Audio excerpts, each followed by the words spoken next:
अरे साबुन देनी सरफ देनी तबो ना नहाले गजब बिया फुहरी भक भक बसाले गजब बिया फुहरी।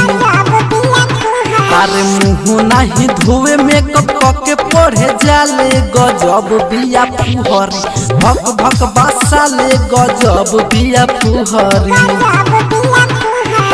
Recording by Sethi film Sitamarhi.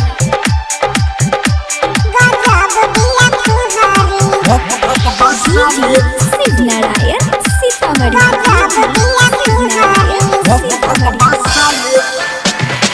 बकरी चरावेले या काटे जाले घास हो बोलाला प आउर बाउर करे बकवास हो बकरी चरावेले या काटे जाले घास हो बोलाला प आउर बाउर करे